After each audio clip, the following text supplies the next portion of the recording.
Hello coders, welcome back to code सिखाने वाला। स्वागत है आप सभी का हमारे 180 प्लेसमेंट बॉम्ब के 11वें क्वेश्चन पे। और आज का हमारा क्वेश्चन होने वाला है रोटेट इमेज के ऊपर। ठीक है, जो कि लीड कोड का एक मीडियम टैग का क्वेश्चन है। तो आइए समझते हैं क्वेश्चन के बारे में, इसके ब्रूट फोर्स अप्रोच के बारे में और उसके इंट्यूशन के बारे में। फिर आएंगे अपन ऑप्टिमल सॉल्यूशन के बारे में बात करेंगे और उसके टाइम कॉम्प्लेक्सिटी में देखेंगे। ठीक है, तो सबसे पहले समझते हैं क्वेश्चन बोल क्या रहा है। तो बेसिकली हमें एक 2D मैट्रिक्स दिया हुआ है n क्रॉस n साइज का, है ना। बेसिकली रोज n है और कॉलम n है। मेरे को क्या करना है, उस मैट्रिक्स को रोटेट कराना है 90 डिग्री क्लॉकवाइज। तो बेसिकली 90 डिग्री क्लॉकवाइज मतलब क्या होगा कि मेरे को कुछ इस तरह से रोटेट कराना पड़ेगा, है ना। मतलब अगर ऐसे कुछ है तो वो ऐसे बन जाएगा, है ना। तो 90 डिग्री क्लॉकवाइज मेरे को रोटेट कराना है। तो बेसिकली अगर तुम यहाँ ध्यान से देखो एग्जाम्पल पे कि 1 2 3, है ना। जो फर्स्ट रो है वो हमारा लास्ट कॉलम बन गया है। फिर जो सेकंड रो है वो हमारा सेकंड लास्ट कॉलम बन गया है। एंड जो थर्ड रो है वो हमारा थर्ड लास्ट कॉलम बन गया है। तो बेसिकली यहाँ पर दिख क्या रहा है हमें कि जब 90 डिग्री रोटेट करेंगे तो अपने माइंड में सोचो कि एक क्यूब है। ठीक है, अपने माइंड में सोचो कि एक क्यूब है। तो जब ये क्यूब को अपन रोटेट करेंगे, जब क्यूब को रोटेट करेंगे तो ये वाला पार्ट कहाँ है, ये वाला पार्ट किस साइड आ जाएगा, इस साइड आ जाएगा, है ना। जो ऊपर वाला पार्ट है, मान लो कि ऐसे बक्सा है कुछ, है ना, ऐसे बक्सा है। तो इसको जब अपन रोटेट करते हैं, इसको अगर मान लो रोटेट किया मैं 90 डिग्री, मतलब एक बार घुमाया, तो एक बार जब घुमाया तो वापस से ऐसे जब बैठा तो ऊपर का जो पार्ट होगा, जो ऊपर का पार्ट होगा वो इस साइड आ जाएगा, ऑब्वियसली है ना। तो इससे इंट्यूशन से पता चल रहा है कि जो पहला रो है वो हमारा लास्ट कॉलम बन जाएगा, है ना। सेकेंड रो है वो बन जाएगा सेकेंड लास्ट कॉलम, एंड जो थर्ड रो है बन जाएगा थर्ड लास्ट कॉलम। तो यहाँ से वेरी सिंपल इजी, बहुत इजी है। पर अगर मैं इसका टाइम कॉम्प्लेक्सिटी का बात करूं तो वो हो जाएगा O ऑफ n स्क्वायर, मतलब n इंटू एन। और इसमें अपन को एक स्पेस कॉम्प्लेक्सिटी भी O ऑफ n स्क्वायर आएगा। क्यों? क्योंकि अपने को एक डमी मैट्रिक्स लेना पड़ेगा। क्यों? क्योंकि अपने को पहला रो को लास्ट कॉलम में अरेंज कराना है, फिर सेकंड रो को सेकंड लास्ट कॉलम में, लाइकवाइज थर्ड रो को थर्ड लास्ट कॉलम में। तो बेसिकली मेरे को एक dummy array, dummy 2D matrix define करना पड़ेगा n क्रॉस n का। तो यहाँ पर स्पेस कॉम्प्लेक्सिटी हमारा हो जाएगा n क्रॉस n। ठीक है, और लाइकवाइज टाइम कॉम्प्लेक्सिटी तो यहाँ से दिख रहा है कि दो लूप चलाना पड़ेगा मेरे को ट्रैवर्स करने के लिए। तो ऑब्वियसली वो मेरे को n square n into n मिलेगा। तो अगर मैं इसको कोड करके दिखाऊं तो कोड बहुत ईजी रहने वाला है। ठीक है, तुम चाहो तो अपने से भी कर सकते हो।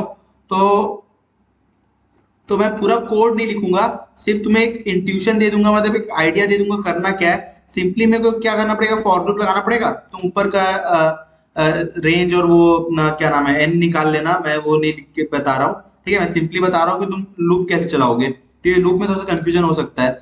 अब लूप चलेगा आई को 0 से लेके I less than N and I plus plus. और उसके अंदर मेरे को एक और लूप चलाना पड़ेगा, for and i equals to 0, i less than n and i plus plus। ठीक है, अब बेसिकली देखो मेरे को करना क्या है। मान लो मेरे पास एक डमी मैट्रिक्स है। ठीक है, मान लो मेरे पास डमी मैट्रिक्स है, डमी मैट्रिक्स है। और मेरे पास जो ओरिजिनल मैट्रिक्स था मैट्रिक्स नाम का, ठीक है। तो मेरे को इसका एलिमेंट उठा के किसमें डालना है, डमी मैट्रिक्स में। तुम ध्यान से देखो, मेरे को जो ओरिजिनल मैट्रिक्स है उसका पहला रो को लास्ट कॉलम बनाना है।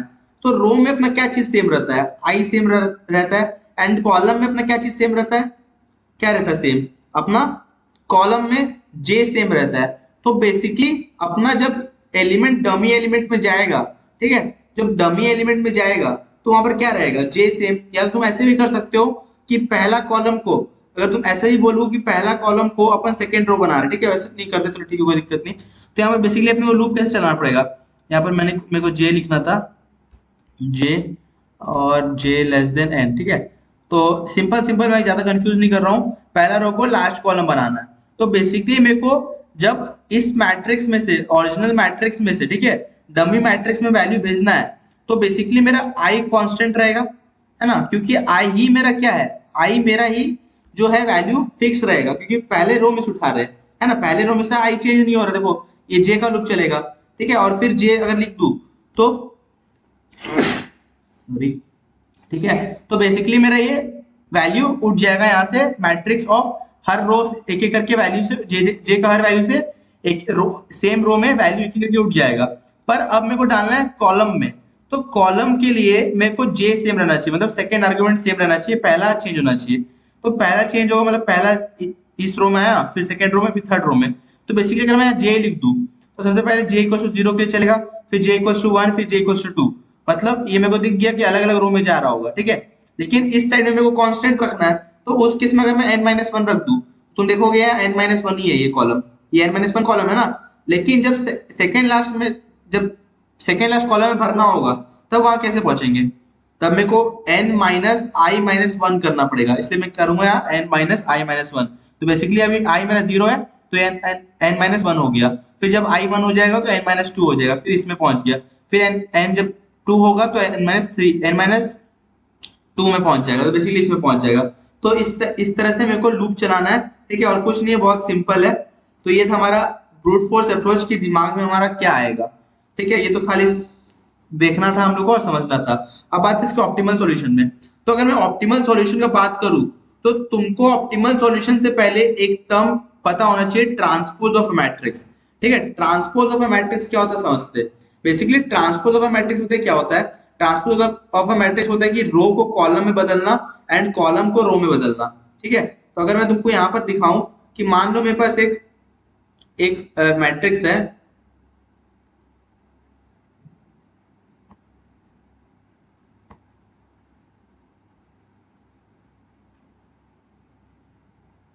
ठीक है। तो बेसिकली मान लो मेरे पास ये मैट्रिक्स है एक 3x3 का।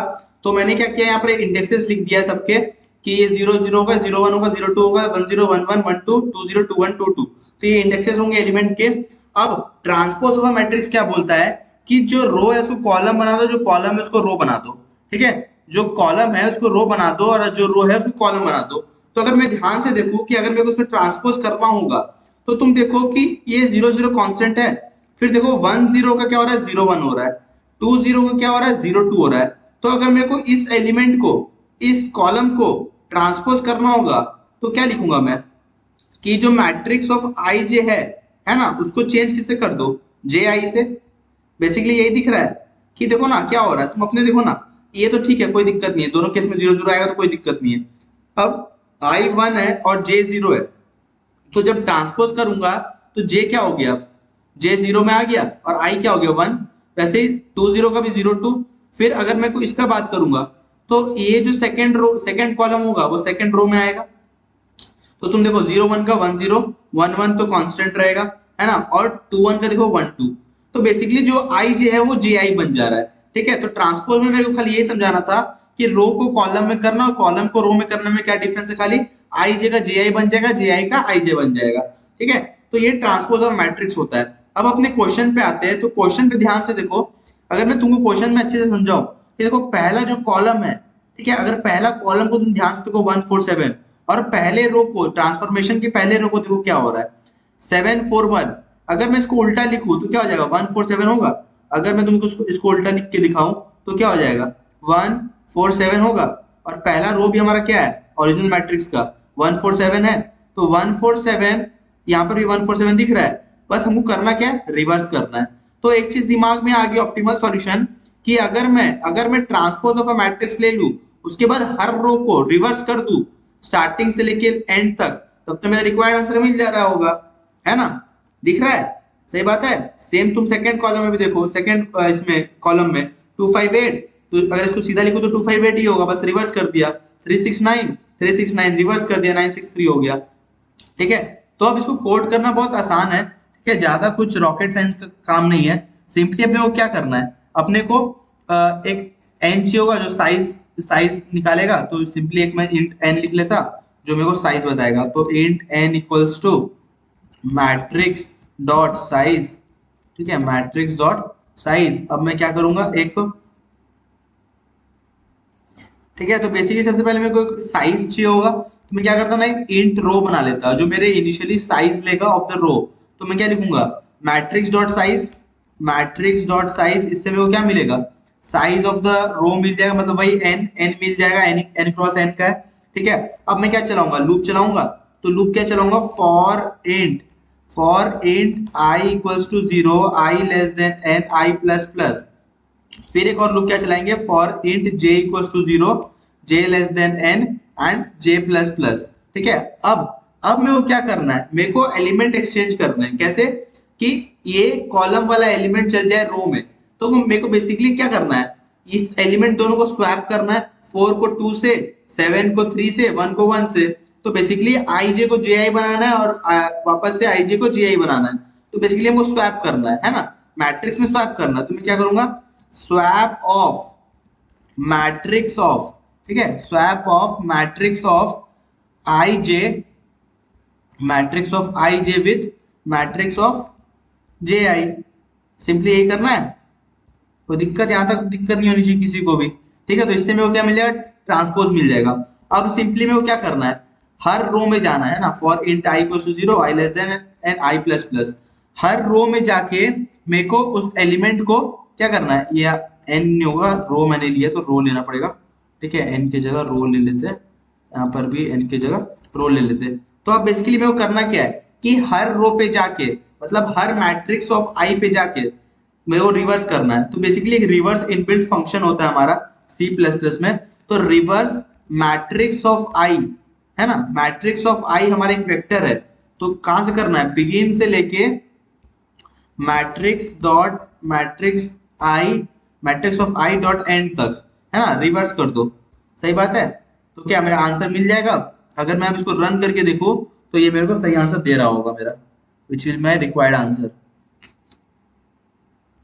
Okay, it's giving us the both test cases passes. अगर मैं अब इसको सबमिट करूं तो it will give accepted answer, ठीक है। तो यहाँ से टाइम कॉन्स्टेंट अपन को दिख रहा है कि अपना टाइम कॉन्स्टेंट क्या हो जाएगा, simply O of N into n for this loop, है ना, for swapping, for making the transpose, and plus plus O of N into n for reversing the array. मतलब एक देखो ना, ये भी तो तुम बोलोगे तो ओ ऑफ एन चल रहा है, नहीं, एक तो रो के लिए चल रहा है, पर हर रो में मैं एक रिवर्स फंक्शन भी यूज कर रहा हूँ ना, तो बेसिकली ये O of N into N चल रहा है, तो O of N into N plus O of N into N. तो बेसिकली ये हमारा टाइम कॉम्प्लेक्सिटी हो जाएगा, which will be the better approach because उसमें हमारा स्पेस कॉम्प्लेक्सिटी लग रहा था O of n into n, यहाँ पर स्पेस कॉम्प्लेक्सिटी कोई लग नहीं रहा है, which is O of 1। सो ये आज का सॉल्यूशन था हमारे क्वेश्चंस का। तो अगर चाहो तो तुम डिस्क्रिप्शन बॉक्स से लिंक उठा के अपना प्रैक्टिस कर सकते हो इस क्वेश्चन को, ठीक है। So till then keep learning, keep exploring, thank you.